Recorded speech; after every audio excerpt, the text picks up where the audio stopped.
नमस्कार दोस्तों, अगर आपको भूतों में यकीन है तो ये वीडियो आपके लिए होने वाला है। आज की ये स्टोरी हमारे एक सब्सक्राइबर ने हमें भेजी है। अगर आपके पास भी कोई हॉन्टेड कहानी है, कोई किस्सा है जिसे आप हमारे अंदाज में सुनना चाहते हैं, तो इस नीचे दी गई ईमेल आईडी पे हमें आप अपनी कहानी मेल कर सकते हैं। ये कहानी है आशीष की। आशीष जोधपुर में रहते हैं और अक्सर जोधपुर के आसपास के एरिया में रिपोर्टिंग करने के लिए आशीष जाया करते थे। एक ऐसा ही वक्त था सर्दियों का, जब आशीष को बहुत ज़रूरी काम था और वो जोधपुर से लगभग 100 किलोमीटर दूर एक गांव में किसी मामले में रिपोर्टिंग करने गए।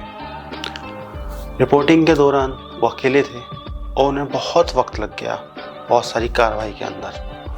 तो उन्होंने सोचा क्यों ना मैं घर जाने की जगह कहीं बीच में ही रुक जाता हूँ, ताकि अगर कल कुछ नई न्यूज़ आए तो मैं फटाफट उस जगह पहुंच जाऊं, न्यूज़ कवर कर लूं और फिर आराम से घर आ जाऊं। आशीष की यही गलती आशीष पे बहुत भारी पड़ गई। उस गांव में कोई गेस्ट हाउस नहीं था, कोई होटल नहीं था। आशीष ने खूब ढूंढने की कोशिश की। आशीष बाइक पे थे तो उन्होंने ढूंढने की कोशिश की, उन्हें नहीं मिला। पर काफ़ी ढूंढने के बाद मेन रोड पर एक छोटा सा गेस्ट हाउस उन्हें दिखा, जिसमें लगभग 2 या 3-4 कमरे होंगे। आशीष उस गेस्ट हाउस पे गया और उसने बोला कि भैया रूम खाली है।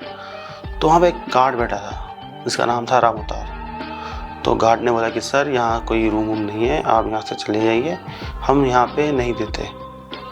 आशीष चौंक गया कि यार क्यों नहीं देते, खाली पड़ा है, दे दो रूम। तो गार्ड मना करता रहा, नहीं नहीं नहीं सर नहीं दे सकते। तो क्यों ना आशीष ने सोचा कि क्यों ना इसको थोड़ा लालच दिया जाए। तो आशीष ने बोला कि चलो आप पैसे ले लेना, जितना बनता है 200-250 रुपये, तो आप 100-200 रुपये ऊपर ले लेना। और साथ में आशीष ने उन्हें दी एक दारू की बोतल कि आप ले लो और एक्स्ट्रा पैसे आप ले लो, मुझे एक रूम दे दो कोई सा भी जो आपको सही लगे। तो रामोतार जी देना तो नहीं चाहते थे, लेकिन शराब और पैसे के लालच में वो बह गए। उन्होंने आशीष को चाबी दी और बोला कि आप जिस भी रूम में जाना चाहें आप चले जाइए, ये 4 रूम हैं इस फ्लोर पे, आप रह लीजिए। आशीष ने रूम की चाबी ली। वो काफ़ी खुश था कि चलो रहने की जगह मिल गई, अच्छा गेस्ट हाउस है, ठीक ठाक है, चलो रह लेंगे, रात ही तो निकालनी है। आशीष गया और रूम नंबर 3 उसने खोला। वैसे तो गेस्ट हाउस काफ़ी पुराना था, लेकिन वहाँ नॉर्मल साफ़ सफाई तो होती ही थी क्योंकि रामोतार जी वहाँ रहते थे दिन भर। तो वो गए, वहाँ देखा उन्होंने कि हाँ ठीक ठाक रूम है, लाइट आ रही थी, पानी आ रहा था और वो ठीक ठाक बिस्तर थे। तो वो बोले चलो ठीक है, सोना ही तो है, सो जाते हैं। आशीष वहाँ सो गया।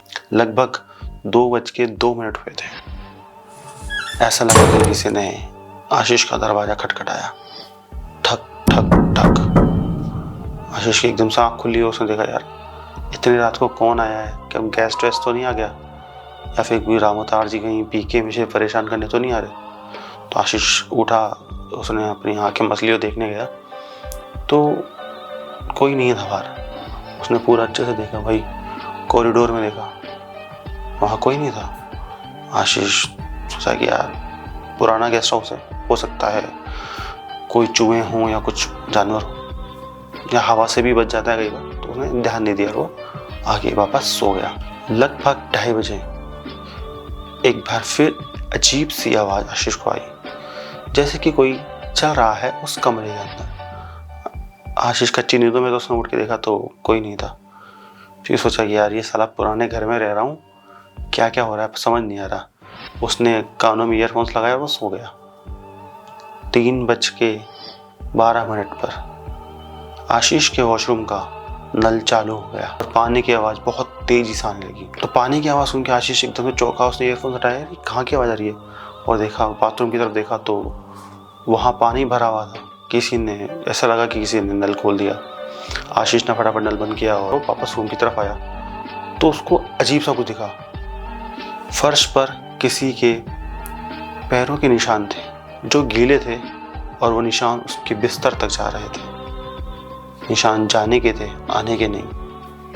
यही देख के आशीष हैरान हो गया, क्योंकि वो जब वॉशरूम में गया तब तो वो गीला नहीं था और वो अभी तक घर अपने बेड तक भी नहीं पहुंचा। तो ये निशान किसके थे? वो बहुत चौंक गया। आशीष भाग के वॉशरूम में गया और वहाँ देखता है, वहाँ कांच पे लिखा था, तुम यहाँ से चले जाओ। ये देख के आशीष डर गया कि यार ये क्या लिखा हुआ है इस पे।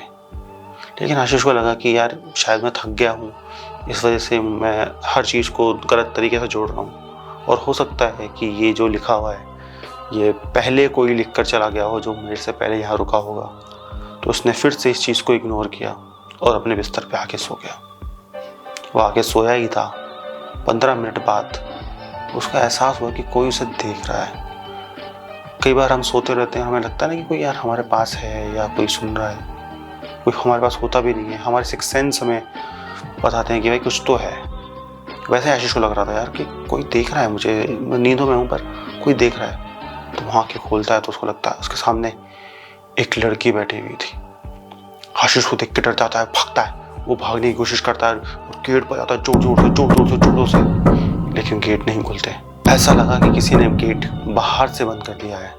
वो कोशिश करता है चिल्लाने की, राम अवतार जी, लेकिन राम अवतार जी तो दारू के नशे में घूमते। वो कहाँ आशीष की बात सुनते। आशीष पूरी रात डरता रहा, घबराता रहा। आशीष ने कैसे ना कैसे करके 6 बजे तक उस कमरे में वक्त बिताया। आशीष डरता रहा, रोता रहा, लेकिन उसकी मदद किसी ने नहीं की। 6 बजे बाद उसका गेट ऐसा हुआ कि जैसे कि हवा से आवाज कर रहा है।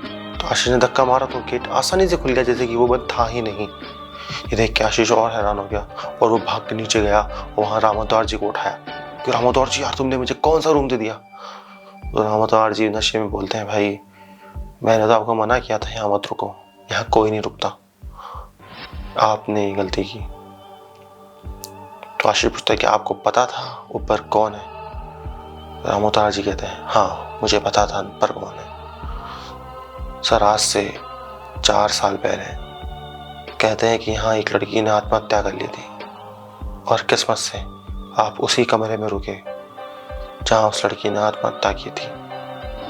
पर सर मैं नहीं मानता वो आत्महत्या थी। वो लड़की भी आपकी तरह एक न्यूज़ रिपोर्टर थी, किसी बड़े नेता की न्यूज़ लेकर वो आ रही थी। उसने सोचा क्यों ना मैं यहाँ रात बिता दूँ, लेकिन सुबह वो उठ ही नहीं पाई। वो आत्महत्या थी या मर्डर हम आज तक नहीं समझ पाए, लेकिन हाँ वो लड़की हमें एहसास दिलाती है कि वो इस गेस्ट हाउस में है। ये बात सुन के आशीष हैरान हो गया। उसने बहुत रिसर्च करी और उसको ऐसा रिजल्ट भी मिला जहाँ पे किसी लड़की की किसी गेस्ट हाउस में मौत हुई थी और वो लड़की जर्नलिस्ट थी। तो ये थी आशीष पर भी थी, आप भी थी। आपको ये कहानी कैसी लगी? क्या सच में उस लड़की का मर्डर हुआ था या उसने आत्महत्या की थी? नीचे कमेंट करके अपनी राय ज़रूर दें। और हाँ, कभी आपको मौका मिलेगा इस तरीके की गेस्ट हाउस में रुकने का तो क्या आप रुकेंगे या नहीं? आप रुके या ना रुकें वो तो आपके पास आ चुकी है।